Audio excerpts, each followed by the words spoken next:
Women often fall victim of rape. Some manage to get over the unthinkable act done to them, while others sink into depression for ages. In this week's episode of All Woman, we talk to James Amondi, a university student whose first encounter with a man was through rape, which resulted in an unintended pregnancy. At only 19 years of age and studying in one of the private universities in Kenya, Jane Zamondi vividly remembers one fateful night. She was robbed her innocence by people she knew, people she felt very much at home and at ease around. I'm a person who makes a lot of friends. That is doing. And during that time, you know, when you make friends, you learn how to trust them. And when you trust your friends, you don't expect them to hurt you in any way. So one of the days, I was very close to some of my friends, like really close. I'd see them as my own brothers, my own sisters. And some of them were actually sisters I never had. So during that time, I'd be close to them. That is like family. I don't come from Nairobi, I'm from Kisumu. So that is actually like my safe space. So one time we were hanging out with friends outside school in one of the apartments, and we are just relaxed, and because it's close friends, you'll trust everyone. So that time I also sent one of them for juice. And when I sent them for juice, I didn't really expect anything else to happen. But the girl took 30 minutes to get me the glass of juice, which wasn't interesting. So I asked her, and she was like, James, I have been on a very long call, and that is why I took that long. I'm like, okay, sawa. So I remember I took 3 sips of the juice, and I blacked out. Like, my head was so heavy. I'm not a person who does drugs. I'm not a person who drinks or anything. So that was basically my drink. It was a day like any other day. Janes and her friends had gone to socialize, and just like any teenage gathering, there was loud music and different kinds of intoxicants. This is when an opportunity to catch up with her closest friends turned out to be the last day she would see them ever again. I trusted her because I didn't expect her to do anything wrong. So when she handed me the glass of juice, I actually took 3 sips of the juice. So after the 3 sips, I blacked out, like literally blacking out. So later on, I woke up the following morning at 5 a.m. There was, as in, my dress was torn, whatever I had worn was torn. And I was feeling a lot of pain. And at that time, I actually thought to myself what was going on, because it was scary. It was really, really scary. She narrates her horrific ordeal between episodes of a smile and a deep gaze to hide her distress. Maybe this is part of her healing process. I'm a person who values moral principles, like that is my life. I hadn't dated the period before that. I was actually a virgin. So by the time I was waking up, the place where I was lying, it was soiled in blood. So I was so confused. So I left, and I never talked to anyone. I didn't know how to ask the questions. I didn't know whether to go approach them and ask them, so what happened? By the time you are waking up, were there other people? No, I was alone. By the time you blacked out, When I blacked out, people were in the room. I believe people were in the room. Janes made her way out of the apartment. She was confused and in distress. Being a student who was very popular in campus and also an active member of worship team in her then institution, Janes was afraid to seek help despite the tragedy that had befallen her. There's only one girl I approached and talked to her. And I told her everything, and she was so mad. And she was like, why can't you go talk to the dean and all that? I told her, no, I don't know how people are going to take it, but let me just keep it. So I never talked to anyone. I'm a person who is very free, especially when I'm hurt or just going through a very difficult time. I talk to someone, but this time I didn't talk to anyone.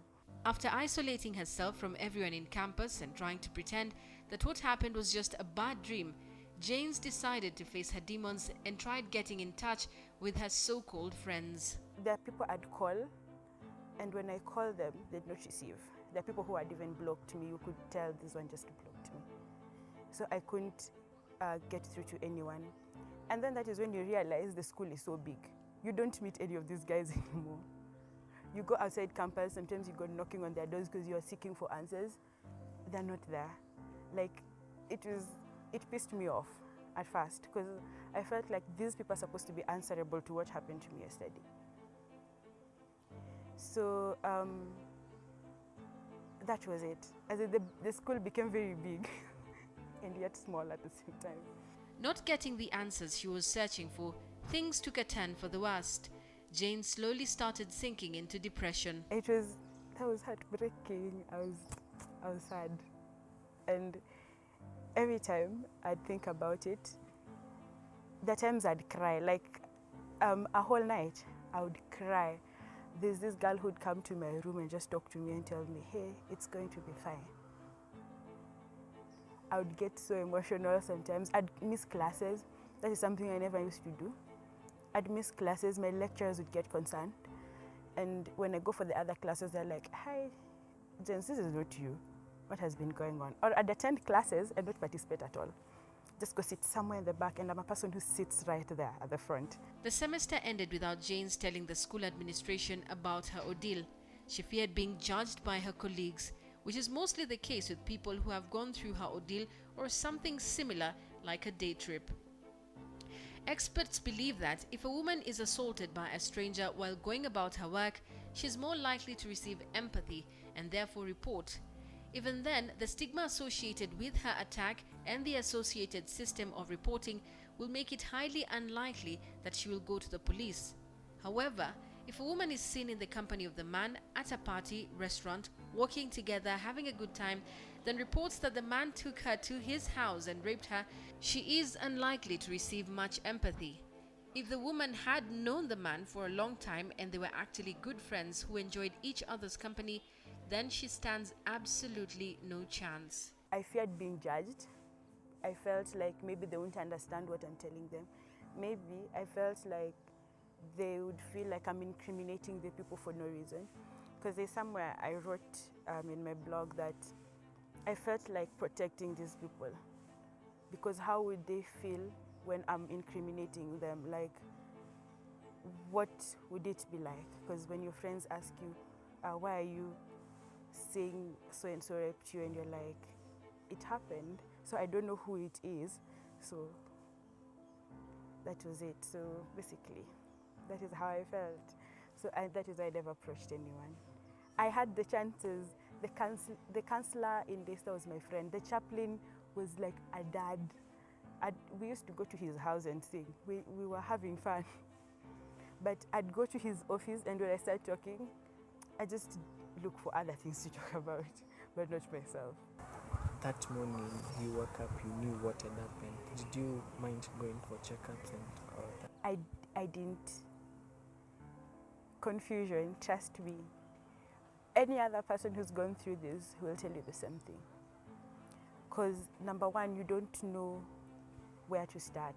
You don't know whether to call a friend. You don't know whether to just go check the longest shower of your life thinking everything will just go.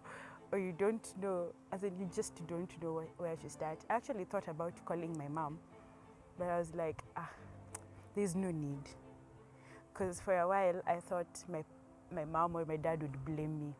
Because I'm a person who, before I leave, like for example when you're here, I'll go tell my mom, or I'll call her and tell her I'm leaving. I'm going to such a place. But that was the day I never called.